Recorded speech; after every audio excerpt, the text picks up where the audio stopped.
എല്ലാവർക്കും കൗസ്തുഭം വെജ് ഫുഡ്സിലേക്ക് സ്വാഗതം.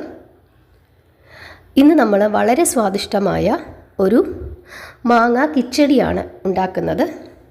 കിച്ചടിയെന്നോ പച്ചടിയെന്നോ എന്താണോ നമുക്കിഷ്ടമുള്ളത് അത് നമുക്ക് വിളിക്കാം.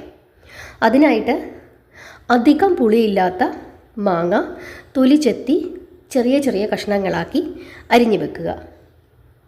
പിന്നെ കുറച്ച് തേങ്ങ, കുറച്ച് മുളക് പൊടി, കുറച്ച് കടുക്. മുളക് പൊടിക്ക് പകരം വേണമെങ്കിൽ പച്ചമുളകും ചേർക്കാം, നമ്മുടെ ഇഷ്ടം. അതിനുശേഷം ഈ തേങ്ങ ഒന്ന് ചമ്മന്തി പോലെ ഒന്ന് അരച്ചെടുക്കുക. അതിനുശേഷം ഈ മാങ്ങ ചതച്ചെടുക്കുക.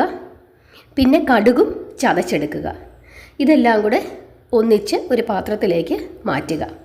അതിനുശേഷം ഇതിലേക്ക് കുറേശ്ശെ തൈരൊഴിച്ച് നമ്മൾ ഇളക്കി കൊടുക്കണം. ഉപ്പും ചേർക്കണം.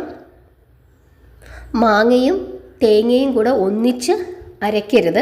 അങ്ങനെ ആകുമ്പോൾ മാങ്ങാ ചമ്മന്തി പോലെ നന്നായിട്ട് അരഞ്ഞു പോകും. തേങ്ങ അരച്ചതിന് ശേഷം അത് മാറ്റിയതിന് ശേഷം നമുക്ക് മാങ്ങ ചതയ്ക്കാം. അതിനുശേഷം കടുകും ചതച്ചെടുക്കാം. അങ്ങനെ വേണം ചെയ്യാനായിട്ട്. പച്ചമുളകാണെങ്കിൽ വേണമെങ്കിൽ തേങ്ങയുടെ കൂട്ടത്തിൽ അരയ്ക്കാം, അതല്ലെങ്കിൽ ചതച്ചെടുക്കാം. എങ്ങനെയാണ് നമ്മുടെ ഇഷ്ടം. അതല്ലെങ്കിൽ വളരെ ചെറുതായിട്ട് അരിഞ്ഞിട്ടാലും മതി പച്ചമുളകാണെങ്കിൽ. എന്നിട്ട് കുറേശ്ശെ തൈരൊഴിച്ച് ഇങ്ങനെ ഇളക്കി ഒരു തൊടുകറിയുടെ പാകത്തിന്, ഒരു കിച്ചടി പച്ചടിയൊക്കെ ഉണ്ടാക്കുമ്പോൾ നമ്മൾ ഇലയിൽ വിളമ്പുമല്ലോ, ആ ഒരു പാകത്തിന് ആക്കണം. ഉപ്പും ചേർക്കണം ആവശ്യത്തിന്. അതിനുശേഷം ഒന്നുമില്ല, ഇത് അടുപ്പയിലൊന്നും വെക്കണ്ട, കടുക് വറുത്താൽ മതി.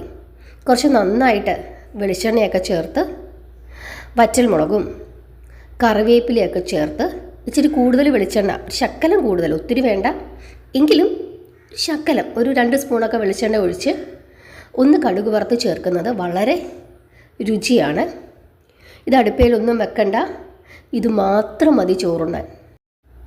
നല്ല രുചിയുള്ള ഒരു കൂട്ടാനാണ്. ഇതിനകത്ത് ശ്രദ്ധിക്കേണ്ടുന്ന ഒരു കാര്യം, മാങ്ങയ്ക്ക് ഒരുപാട് പുളി പാടില്ല. ഒരുപാട് പുളിയുള്ള മാങ്ങയാണെങ്കിൽ മാങ്ങ കുറച്ചേ ചേർക്കാവൂ. മൂവാണ്ട മാങ്ങ നല്ലതാണ് ഇങ്ങനെ കിച്ചടി വെക്കാനായിട്ട്. വളരെ സ്വാദിഷ്ടമായ ഒരു മാങ്ങ കിച്ചടിയാണ്. നമുക്ക് ആരെങ്കിലും വന്നാൽ പെട്ടെന്ന് ഒരു മാങ്ങയുണ്ടെങ്കിൽ ഉണ്ടാക്കിയെടുക്കാൻ പറ്റുന്ന ഒരു കിച്ചടിയാണ്. എൻ്റെ വീട്ടിൽ പണ്ട് സ്ഥിരമായിട്ട് ഉണ്ടാക്കിക്കൊണ്ടിരുന്ന ഒരു കിച്ചടിയാണ്. എനിക്ക് പച്ചമുളക് ചേർക്കുന്നതിനെക്കാട്ടും ഇഷ്ടം മുളക് പൊടി ചേർത്ത് ഉണ്ടാക്കുന്നതാണ്. പച്ചമുളക് ചേർത്താൽ വേറൊരു രുചിയാണ്, അത് വെളുത്തിരിക്കും.